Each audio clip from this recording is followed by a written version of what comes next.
William Sidney Porter fue conocido como O. Henry, célebre cuentista muerto en 1910, hace un siglo.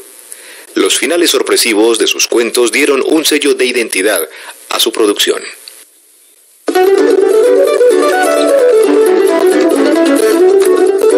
El alegre mes de mayo.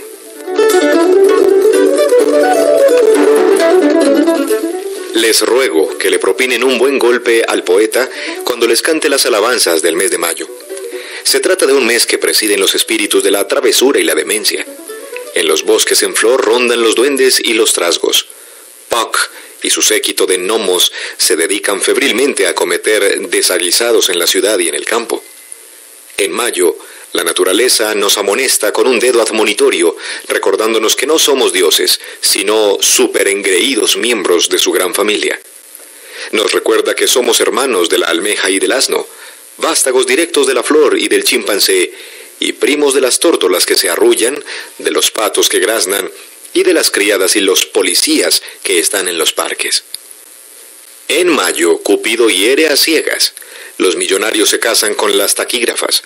Los sabios profesores cortejan a masticadoras de chicle de blanco delantal que detrás de los mostradores de los bares sirven almuerzos. Los jóvenes, provistos de escaleras, se deslizan rápidamente por los parques donde los espera Julieta en su enredada ventana con la maleta pronta. Las parejas juveniles salen a pasear y vuelven casadas. Los viejos se ponen polainas blancas y se pasean cerca de la escuela normal. Hasta los hombres casados, sintiéndose insólitamente tiernos y sentimentales, les dan una palmada en la espalda a sus esposas y gruñen: «¿Cómo vamos, vieja?». Este mes de mayo, que no es una diosa sino Circe, que se pone un traje de disfraz en el baile dando el honor de la bella primavera que hace su presentación en sociedad, nos abruma a todos. El viejo señor Colson gruñó un poco y luego se sentó muy enhiesto en su silla de inválido. Tenía un fuerte reumatismo gotoso en un pie, una casa cerca de Gramercy Park, $500,000 y una hija. Y también una ama de llaves, la señora Widdop. El hecho y el nombre merecen una frase cada uno. En la ventana, junto a la cual estaba sentado el señor Colson, había junquillos, jacintos, geranios y pensamientos. La brisa trajo el olor de aquellas flores a la habitación. Inmediatamente se entabló una enconada lucha entre el olor de las flores y los enérgicos y activos efluvios del lineamiento para la gota. El linimento venció fácilmente, pero no antes de que las flores le aplicaran un puñetazo a la nariz del viejo señor Colson. Mayo, la implacable y falsa hechicera, había hecho su obra mortífera. A través del parque, a las fosas nasales del señor Colson llegaron esos olores inconfundibles, característicos y patentados de la primavera, que le pertenecen en exclusividad a la gran ciudad que está sobre el subterráneo. Los olores del asfalto caliente, de las cavernas subterráneas, de la gasolina, del pachulí, de las cáscaras de naranja, de las alcantarillas, de los cigarrillos egipcios, de la mezcla de las construcciones y de la tinta seca de los periódicos. El aire que penetraba era suave y fragante. Los gorriones reñían gozosos donde quiera. No se fíen jamás de mayo. El señor Colson retorció las guías de su blanco bigote, maldijo su pie y agitó una campanilla que tenía en la mesa a su lado. Entró la señora Widdop. Era de aspecto agradable, rubia, sonrosada, cuarentona y taimada. «Higgins ha salido, señor», dijo con una sonrisa que parecía un masaje vibratorio. «Ha salido a echar una carta al correo. ¿Puedo servirle en algo, señor?» «Es hora de que tome mi acónito», dijo el señor viejo Colson. «Prepáremelo. Aquí está el frasco, 3 gotas, con agua. Maldito sea Higgins. En esta casa a nadie le importa si me muero en esta silla por falta de atención». La señora Widdop dejó escapar un hondo suspiro. «Ay, no diga eso, señor. Hay quienes se preocuparían más de lo que se imagina». «¿Dijo 13 gotas, señor?» «3», respondió el viejo Colson. Tomó su dosis y luego la mano de la señora Widdop. Esta se sonrojó. «Oh, sí, eso puede hacerse. Basta con contener el aliento y comprimir el diafragma». «Señora Widdop», dijo el señor Colson, «estamos ya en plena primavera». «¿Verdad que sí? El aire está realmente tibio y hay letreros anunciando que se vende cerveza en todas las esquinas y el parque está amarillo y rosado y azul de flores y siento punzantes dolores en las piernas y en el tórax. En primavera, citó el señor Colson, retorciéndose el bigote, la imaginación de un hombre se vuelve fácilmente hacia los pensamientos del amor. ¿Verdad?, exclamó la señora Widdop. Eso parece estar en el aire.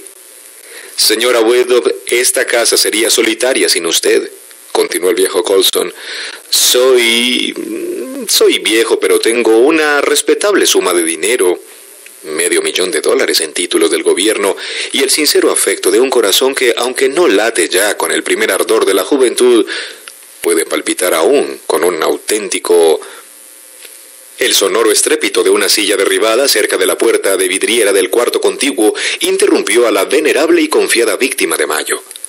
Entró con grandes pasos la señorita Van Meeker Constancia Colson, huesuda, alta, nariguda, frígida, bien nutrida, de 35 años y se caló unos impertinentes.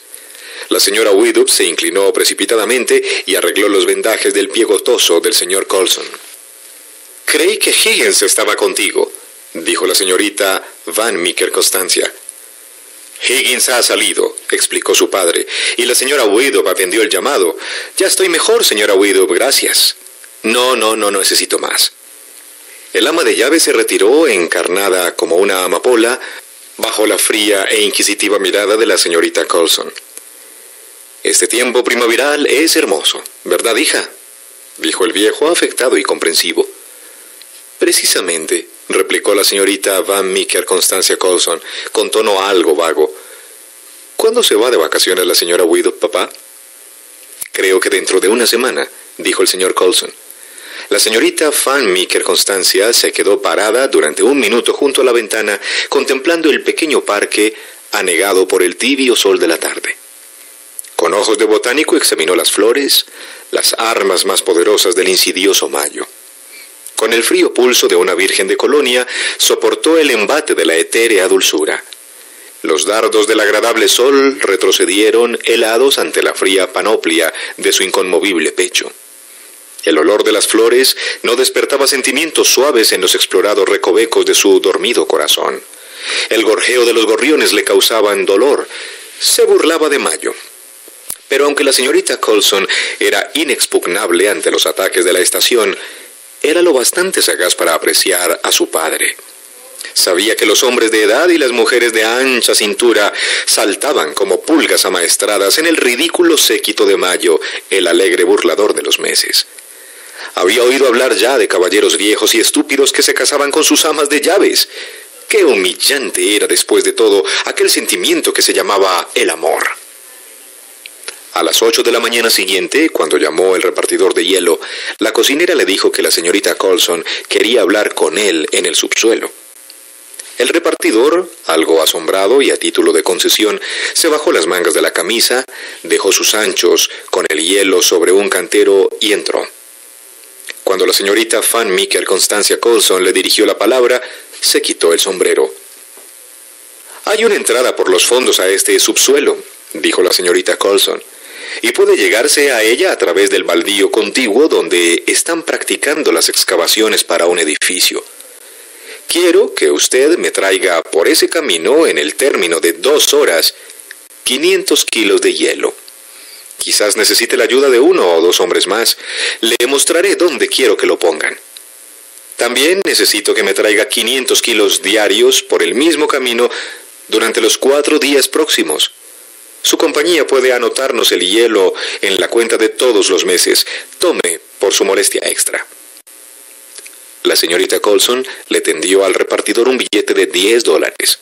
El repartidor se inclinó y mantuvo su sombrero en ambas manos, a la espalda. No se moleste, señorita. Será para mí un placer arreglar las cosas como usted lo desee». ¡Ay de Mayo! A mediodía el señor Colson hizo caer 2 vasos de la mesa, rompió el resorte de su campanilla y llamó a gritos a Higgins, todo a un tiempo.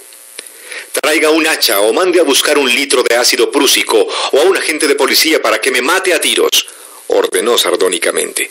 «Lo prefiero a morirme de frío». Al parecer está haciendo frío, señor, dijo Higgins.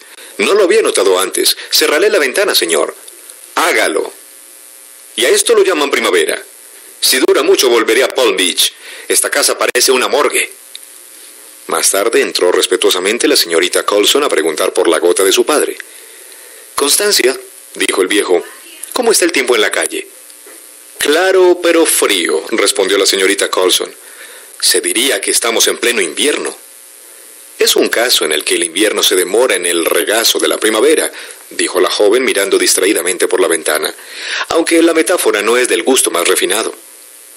Poco después echó a andar, flanqueando el pequeño parque, y se dirigió a la calle Broadway para hacer unas compras. Al poco rato la señora Widdop entró en la habitación del inválido. ¿Llamó usted, señor?, preguntó dejando ver muchos hoyuelos. Le encargué a Higgins que fuera a la farmacia y creí oír que usted tocaba el timbre. No llamé, dijo el señor Colson. Temo que ayer lo interrumpí, señor, cuando usted iba a decir algo, dijo la señorita Widdop. ¿Cómo se explica, señora Widdop, que yo sienta tanto frío en esta casa?, dijo con un tono severo el viejo Colson. ¿Frío, señor?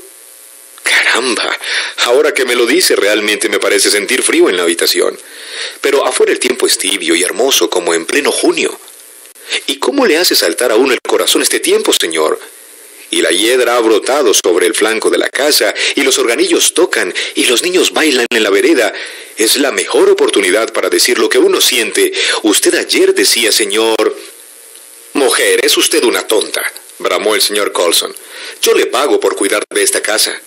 Me estoy muriendo de frío en mi propio cuarto, y usted viene a charlar sobre la hiedra y los organillos. Tráigame inmediatamente un abrigo. Cuide de que se cierren abajo todas las puertas y ventanas. Pensar que un ser viejo, gordo, irresponsable y unilateral como usted parlotea sobre la primavera y las flores en pleno invierno. Cuando vuelva Higgins, dígale que me traiga un ponche caliente. Y ahora váyase. Pero, ¿quién podría humillar el luminoso rostro de Mayo? Por pícaro que sea y por mucho que perturbe la paz de los cuerdos, ni la astucia de una virgen, ni todo un depósito de hielo le hará abatir la cabeza en la brillante constelación de los meses. Ah, sí, este cuento no ha concluido aún.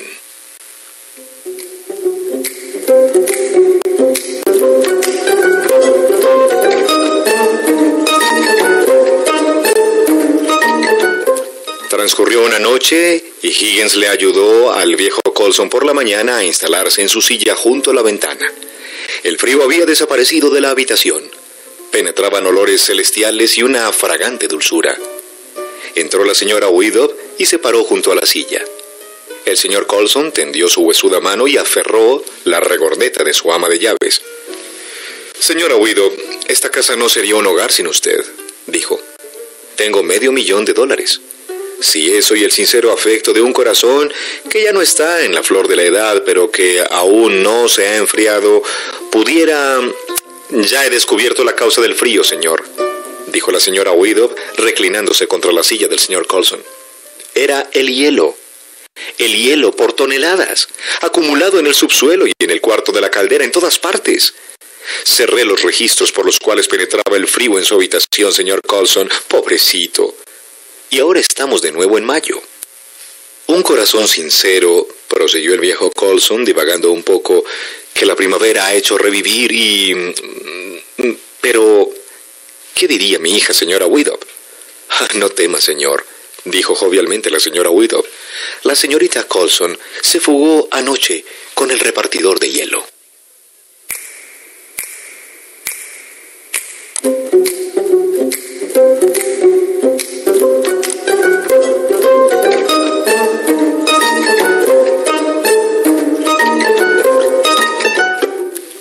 La voz de la ciudad.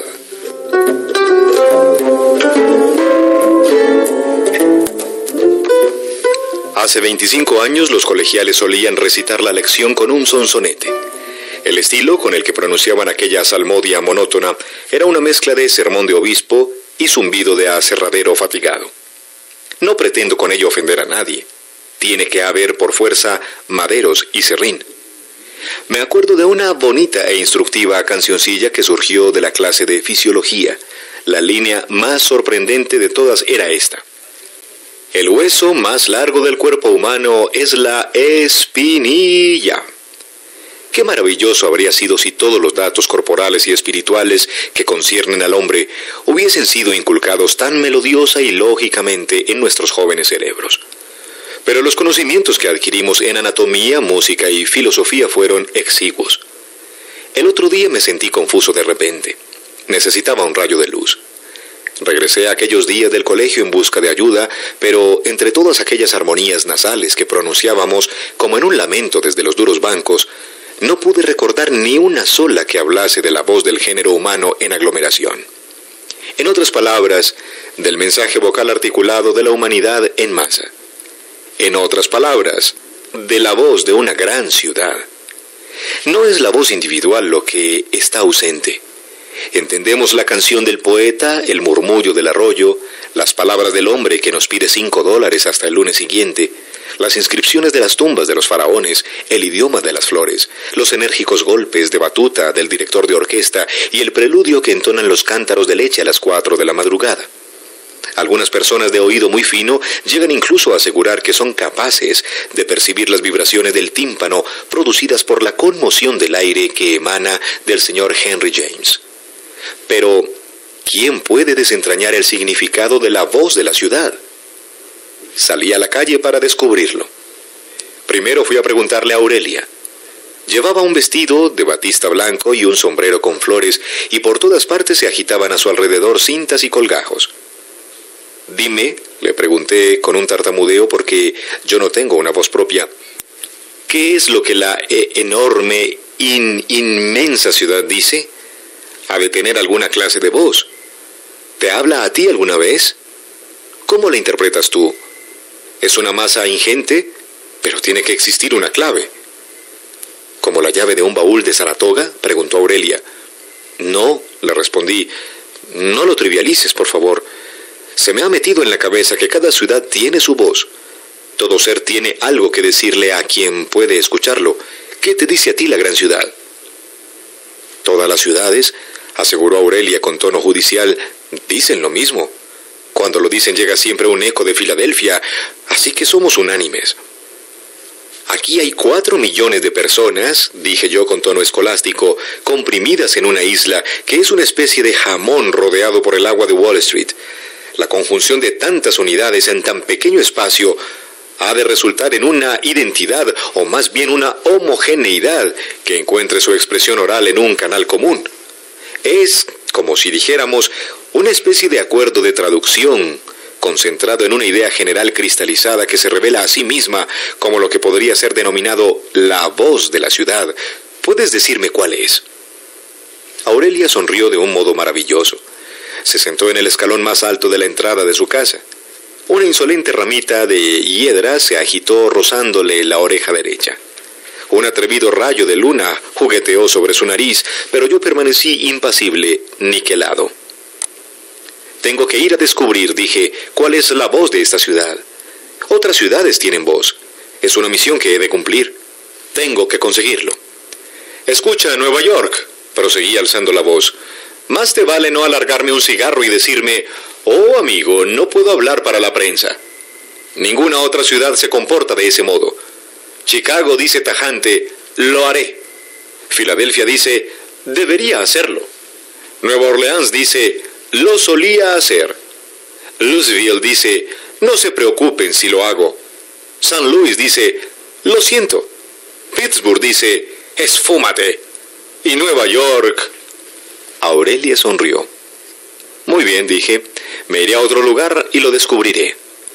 Fui a un local de suelo embaldosado y techo de querubines con la policía a la vuelta de la esquina. Apoyé el pie en la barra de latón y le dije a Billy Magnus, el mejor barman de la diócesis. Billy, tú llevas mucho tiempo viviendo en Nueva York. ¿Qué clase de serenata te ofrece esta vieja ciudad? Lo que quiero decir es si no se te parece como si su parloteo se arremolinara y se deslizara por encima de la barra, como un remedo de propina que describiese con acierto la gran urbe mediante una especie de epigrama con una nube de cerveza y una rebanada de... Discúlpame un segundo, dijo Billy. Están llamando al timbre de la puerta lateral. Se marchó. Volvió con un pichel de hojalata vacío, volvió a desaparecer con él lleno y finalmente regresó y me dijo: era mami. Siempre llama 2 veces. Le gusta beberse un vaso de cerveza para cenar. A ella y al niño. Si vieras al sinvergüenza de mi pequeñín izarse con su silla alta y coger la cerveza y... Pero, ¿qué era lo que me estabas diciendo? Me he alterado al oír los 2 timbrazos. ¿Me preguntabas el resultado del partido de béisbol o me pedías un gin fizz? Ginger ale, le contesté. Subí hacia Broadway y vi a un poli en la esquina. Los polis recogen a los muchachos, abordan a las mujeres y enchiqueran a los hombres. Me acerqué a él. Si no es excesiva temeridad por mi parte, dije, permítame preguntarle una cosa. Usted ve Nueva York durante sus horas de servicio. Es función suya y de sus colegas de la policía preservar la acústica de la ciudad. Tiene que existir alguna voz urbana que le sea inteligible. Durante sus solitarias rondas nocturnas, ha tenido que oírla. ¿Cuál es el resumen de su túmulo y sus gritos? ¿Qué le dice a usted la ciudad? Amigo, repuso el policía haciendo girar la porra, no dice nada. Yo cumplo las órdenes de mi superior. Un momento, creo que ya lo he entendido. Espere aquí unos minutos y esté atento por si viene el inspector. El policía se sumergió en la oscuridad de la bocacalle. A los 10 minutos estaba de regreso. Nos casamos el martes pasado, dijo medio de mal humor. Ya sabe usted cómo son. Ella viene a esa esquina todas las noches a las 9 viene a decir hola. Por lo general me las apaño para estar ahí, pero ¿qué es lo que me ha preguntado hace un momento? ¿Qué ofrece la ciudad? Hay 1 o 2 terrazas abiertas 12 manzanas más arriba.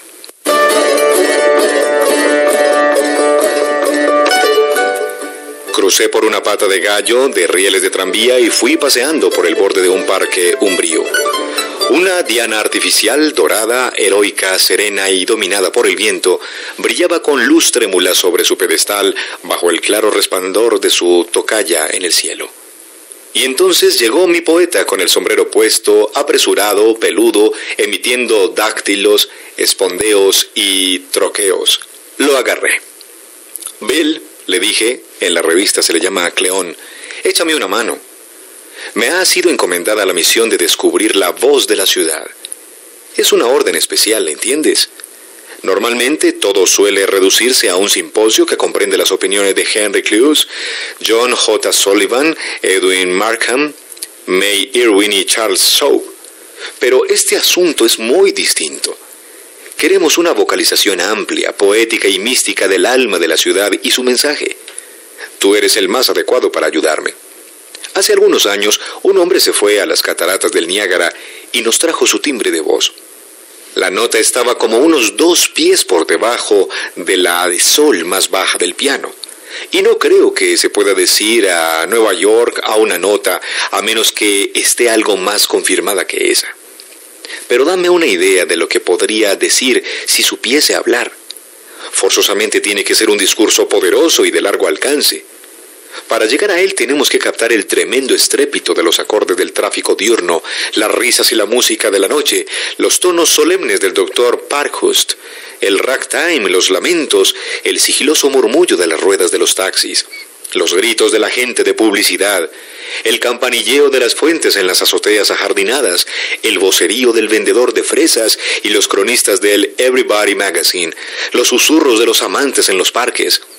Todos esos sonidos han de entrar en la voz, no combinados, sino mezclados, y de esa mezcla se ha de extraer una esencia, y de esa esencia un extracto audible del que una sola gota habrá de formar aquello que perseguimos.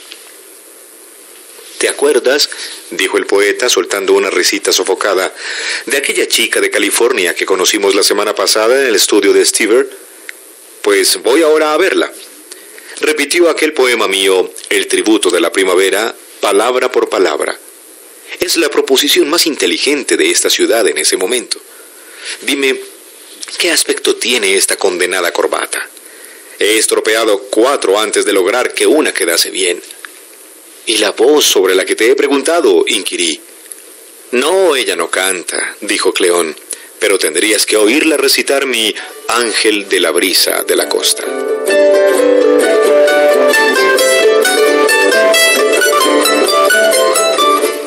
Seguí andando. Me topé con un muchacho vendedor de periódicos y me endilgó unas proféticas hojas rosa que le sacaban a las noticias una ventaja de 2 vueltas de la aguja larga del reloj. «Hijo», le dije mientras fingía rebuscar unas monedas en mi bolsillo, «¿no te parece a veces como si la ciudad pudiese hablar? Con todos estos acontecimientos y negocios curiosos y cosas raras que suceden constantemente, ¿qué crees tú que diría si pudiese hablar?» «Deje de tomarme el pelo», dijo el chico. «¿Qué periódico quiere? No puedo perder el tiempo, es el cumpleaños de Mag y quiero 30 centavos para comprarle un regalo». No había allí ningún intérprete del portavoz de la ciudad. Compré un periódico y arrojé sus tratados sin declarar, sus asesinatos con premeditación y sus batallas no libradas al fondo de una papelera. Me dirigí otra vez al parque y me senté a la luz de la luna. Estuve pensando y pensando durante largo tiempo, preguntándome por qué nadie podía decirme lo que les preguntaba. Y entonces, tan súbita como la luz de una estrella fija, me llegó la respuesta. Me levanté y me apresuré, como tantos razonadores se han de ver obligados a hacer, a regresar rodeando mi círculo. Conocí la respuesta y mientras corría veloz, la llevaba abrazada contra mi pecho, no fuera a hacer que alguien me detuviese en el camino para arrancarme mi secreto. Aurelia seguía sentada en la escalera. La luna estaba más alta y las sombras de la hiedra eran más profundas. Me senté a su lado y nos pusimos a contemplar una nubecita que se inclinaba hacia la errante luna para luego separarse, pálida y desconcertada. Y entonces, prodigio de prodigios y delicia de delicias, nuestras manos se tocaron de algún modo y nuestros dedos se enlazaron y no volvieron a separarse. Al cabo de media hora, Aurelia dijo con aquella sonrisa suya, «¿Sabes que no has dicho una palabra desde que has vuelto?» «Esa», dije asintiendo sabiamente, «esa es la voz de la ciudad».